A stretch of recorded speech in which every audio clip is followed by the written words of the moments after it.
everyone, welcome to another series of Cooking with Student Life. My name is Marty Buss, I'm the Assistant Dean of Students here at Nichols, and today I'm making a super easy, very fast, and inexpensive dish that I've loved my entire life, and it's a staple in our home. It can be a pantry cleaner-outer, or a freezer cleaner-outer if you would. And there's very few ingredients that you'll need, and you can decide what you want and what you don't want in your hamburger soup. So for today's recipe, I have some ground beef. People always ask, what version? 80, 85, 90, 95, it doesn't matter, whatever you want. It can be hamburger, it can be ground pork, ground chicken, ground turkey, sausage, or you can do it completely vegan if you'd like, use a meat substitute, or just no meat at all. Totally up to you. The other thing we have is your choice of frozen mixed vegetables. And I did just get a cheap dollar bag of mixed veggies. You can do either frozen vegetables or canned vegetables if that's easier for you. Any combination is completely fine. Again, open up the freezer. What do you need to get rid of? Open up the pantry. What do you need to get rid of?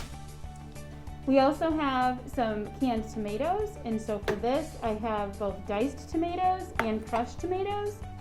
And then I'm also adding in some pre-diced sliced potatoes. You can leave these in, take them out if you want. You can put in white rice, brown rice. Again, the choices are all yours. I have some chicken broth here.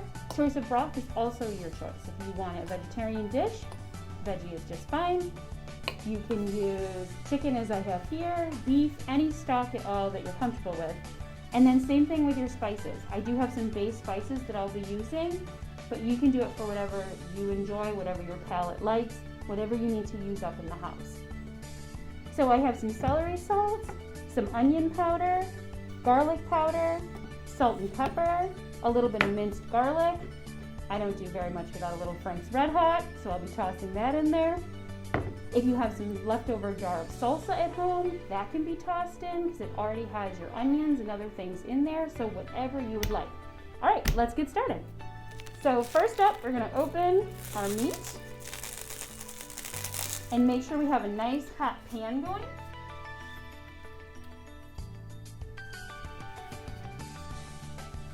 And so I have not put any oil or anything in here, but if you'd like, you could add a little oil, or you could choose to put in a little broth, whatever you choose. I do have some minced dehydrated onions, as well as just a basic meat spice in here that I'm gonna be adding in. Again, whatever choice you want. Fresh is great. You could definitely chop up some onions, celery, fresh garlic, anything you wish. I like all of those options. But again, for this, I promised you quick, cheap, and easy. So everything is dehydrated, prepackaged, ready to go. This entire meal, everything I purchased, was under $10 and can feed a lot of people. All right, so we're gonna continue cooking this.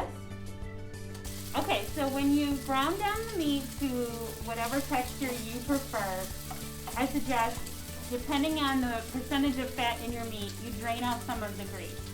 This was not a high fat content, so there's very little grease in the pan. And what I've done is kind of separated it out, so we have a little bit in the middle there, a hole.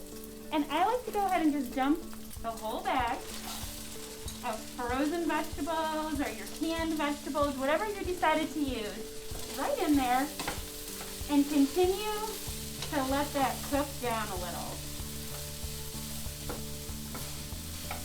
And as your veggies cook and defrost, you're going to get a little water coming off of them and a little bit of steam, but you do want to make sure that you're continuously stirring so that your veggies and your meat do not begin to brown too deep or get burnt on the bottom of your pan. If you feel like that's happening and you need to add a little bit of moisture, don't hesitate to put a splash of your chicken broth or other broth in there. Okay, while that continues, the next thing I'm going to do is come over here where we had our canned potatoes. And these do come in a liquid that I like to drain off. Most of the liquid off of there, and then again, they're already pre-sliced. I really like the diced ones, but those weren't available, so I went with the sliced. You can get them whole, whatever you prefer. And you're just dumping them right in.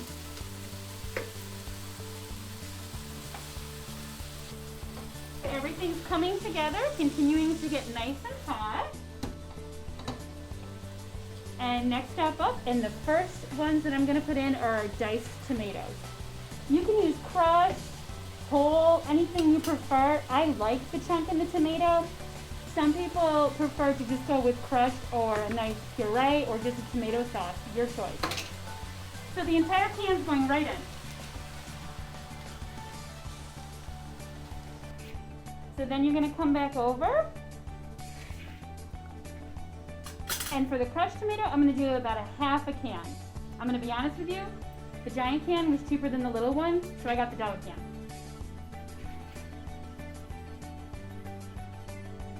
All right, so about a quarter to half, whatever you prefer, somewhere in between there, because you want the consistency to be what you like. So for this soup, it can be more on the very liquidy soup side of things with like a really light broth, or you can do it more on like a chili end of things where it's a really rich, hearty broth or salad, whatever. Okay, so at this point, this is the consistency that you have. All right, and for some people, that's exactly the consistency that they would like in their soup. For me, I like it a little more liquid, especially because I like to perhaps add, if I wanted to put in a rice that would soak up some of that broth, or dip in some bread. I mean, let's be real. So I personally like to go back in and add a little bit of the chicken stock. I don't measure anything. Just put it in until you're comfortable with the consistency. And the nice part is, as you reheat this dish, if you need to add a little bit more at any point, you completely can. If you let this continue to sit and simmer, or if you're taking it somewhere in a crock pot, or it needs to be reheated when you get to that location, you can just add a little bit more of your broth in, and you are good to go. At this point, your soup is essentially done. This is where you can just decide, do you want a little bit more salt and pepper to taste? Do you feel like you need some of the other seasonings we have here? Do you want to add in a little bit of the Frank's? Obviously, I like Frank's. And that's it. Hamburger soup, ready to be served. Hope you enjoy. I do feel that the best way to serve it is with a hot baguette.